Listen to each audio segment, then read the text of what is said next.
అపోస్తలుల కార్యములు 27వ అధ్యాయము. మేము ఓడ ఎక్కి ఇటలీ వెళ్ళవలెనని నిర్ణయమైనప్పుడు వారు పౌలును మరికొందరు ఖైదీలను ఔగుస్తు పటాలములో శతాధిపతి అయిన యూలీ అనువానికి అప్పగించిరి. ఆసియా దరి వెంబడనున్న పట్టణములకు ప్రయాణము చేయబోవు అద్రముత్తియ పట్టణపు ఓడ ఎక్కి మేము బయలుదేరితిమి.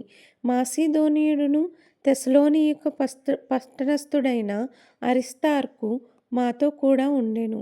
మరునాడు సీదోనుకు వచ్చితిమి. అప్పుడు యూలీ పౌలు మీద దయగా ఉండి అతడు తన స్నేహితుల యొద్దకు వెళ్ళి పరామరిక పొందుటకు అతనికి సెలవిచ్చెను.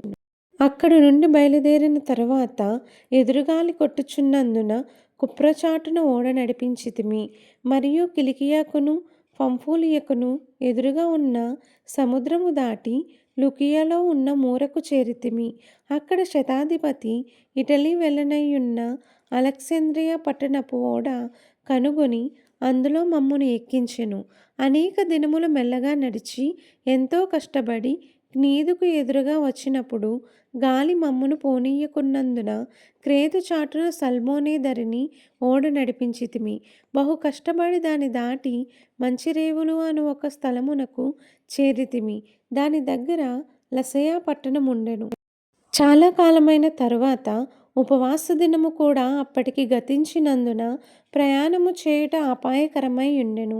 అప్పుడు పౌలు, అయ్యలారా, ఈ ప్రయాణము వలన సరుకులకును ఓడకును మాత్రమే కాక మన ప్రాణములకు కూడా హానియు బహు నష్టమును కలుగునట్లు నాకు తోచుచున్నదని చెప్పి వారిని హెచ్చరించెను.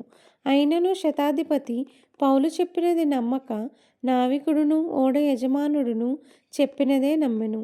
మరియు శీతాకాలపు గడుపుటకు ఆ రేవు అనుకూలమైనది కానందున అక్కడి నుండి బయలుదేరి ఒకవేళ శక్యమైతే ఫీనిక్సునకు చేరి అక్కడ శీతాకాలము గడపలేనని ఎక్కువ మంది ఆలోచన చెప్పిరి.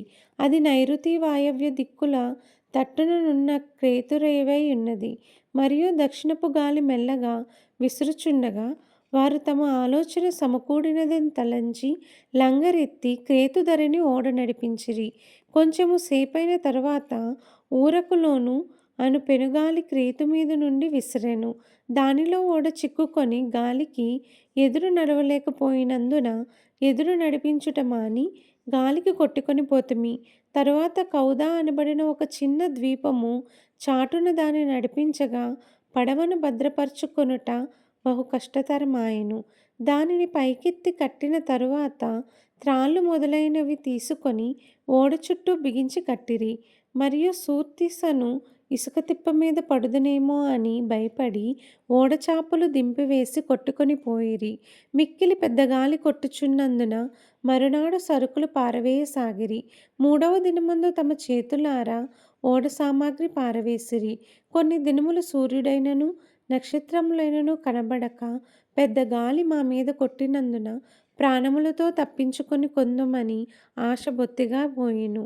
వారు బహుకాలము భోజనము లేక యున్నందున పౌలు వారి మధ్యను నిలిచి, అయ్యలారా, మీరు నా మాట విని క్రేతు నుండి బయలుదేరకయే యుండవలసినది. అప్పుడు ఈ హానియు నష్టమును కలగపోవును. ఇప్పుడైనను ధైర్యం తెచ్చుకొనుడని మిమ్మును వేడుకొనుచున్నాను. ఓడకే కాని మీలో ఎవని ప్రాణమునకు హాని కలుగదు. నేను ఎవని వాడునో ఎవనిని సేవించుచున్నానో ఆ దేవుని దూత గడిచిన రాత్రి నా యొద్ద నిలిచి, పౌలా, భయపడకుము, నీవు కైసరు ఎదుట నిలవవలసి ఉన్నది. ఇదిగో నీతో కూడా ఓడలో ప్రయాణమై పోవచున్న వారందరినీ దేవుడు నీకు అనుగ్రహించి ఉన్నాడని నాతో చెప్పెను. కాబట్టి అయ్యలారా, ధైర్యము తెచ్చుకొనుడి. నాతో దూత చెప్పిన ప్రకారము జరుగునని నేను దేవుని నమ్ముచున్నాను. అయినను మనము కొట్టుకొని పోయి ఏదైనా ఒక ద్వీపము మీద పడవలసి ఉండునని చెప్పెను. 14వ రాత్రి వచ్చినప్పుడు మేము అద్రియా సముద్రములో ఇటు అటు కొట్టుకొని పోవచుండగా అర్ధరాత్రి వేళ ఓడవారు ఏదో ఒక దేశము దగ్గర పడుచున్నదని ఊహించి బుడిద వేసి చూచి 20 బారల లోతని తెలుసుకొనిరి. ఇంకనూ కొంత దూరము వెళ్ళిన తర్వాత మరలా బుడిద వేసి చూసి 15 బారల లోతని తెలుసుకొనిరి. అప్పుడు రాత్రి తిప్పలు గల చోట్ల పడదుమేమో అని భయపడి వారు ఓడ అమరులో నుండి 4 లంగర్లు వేసి ఎప్పుడు తెల్లవారునా అని కాచుకొని యుండిరి. అయితే ఓడవారు ఓడ విడిచి పారిపోవలెనని చూచి తాము అణివిలో నుండి లంగరులను వేయబోవునట్లుగా సముద్రములో పడవ దింపివేసిరి. అందుకు పౌలు, వీరు ఓడలో ఉంటేనే గాని మీరు తప్పించుకొనలేరని శతాధిపతితోనూ సైనికులతోనూ చెప్పెను. వెంటనే సైనికులు పడవ త్రాళ్ళు కోసి దాన్ని కొట్టుకొని పోనిచ్చిరి. తెల్లవారుచుండగా పౌలు, 14 దినములుండి మీరేమియూ పుచ్చుకొనక ఉపవాసముతో కనిపెట్టుకొనియున్నారు కనుక ఆహారము పుచ్చుకొనుడని మిమ్మును వేడుకొనుచున్నాను. ఇది మీ ప్రాణరక్షణకు సహాయమగును. మీలో ఎవని తల నుండియు ఒక వెంట్రుక అయినను నశింపదని చెప్పుచు ఆహారము పుచ్చుకొనుడని అందరినీ బతిమాలెను. ఈ మాటలు చెప్పి ఒక రొట్టె పట్టుకొని అందరి ఎదుట దేవునికి కృతజ్ఞతాస్తుతులు చెల్లించి దాన్ని విరిచి తినసాగెను. అప్పుడు అందరూ ధైర్యం తెచ్చుకొని ఆహారము పుచ్చుకొనిరి. ఓడలో ఉన్న మేమందరము 276 వారు తిని తృప్తి పొందిన తర్వాత గోధుమలను సముద్రంలో పారబోసి ఓడ తేలిక చేసిరి. ఉదయమైనప్పుడు అది ఏ దేశమో వారు గుర్తుపట్టలేదు కానీ దరిగల ఒక సముద్రపు పాయను చూచి సాధ్యమైన ఎడల అందులోనికి ఓడను త్రోయవలెనని ఆలోచించిరి. గనుక లంగరుల త్రాళ్ళు కోసి వాటిని సముద్రంలో విడిచిపెట్టి చుక్కానుల కట్లు విప్పి ముందటి తెరచాప గాలికెత్తి సరిగా దరికి నడిపించిరి. కానీ 2 ప్రవాహములు కలిసిన స్థలమందు చిక్కుకొని ఓడను మెట్ట పట్టించిరి. అందువలన అణివి కూరుకొని పోయి కదలకయుండెను. అమరము ఆ దెబ్బకు బద్దలైపోసాగెను. ఖైదీలలో ఎవడునూ ఈదుకొని పారిపోకుండునట్లును వారిని చంపవలెనని సైనికులకు ఆలోచన పుట్టెను. కానీ శతాధిపతి పౌలును రక్షింపనుద్దేశించి వారి ఆలోచన కొనసాగనీయక మొదట ఈదగలవారు సముద్రంలో దుమికి దరికిపోవలెననియు కడమవారిలో కొందరు పలకల మీదను కొందరు ఓడ చెక్కల మీదను పోవలెననియు ఆజ్ఞాపించెను.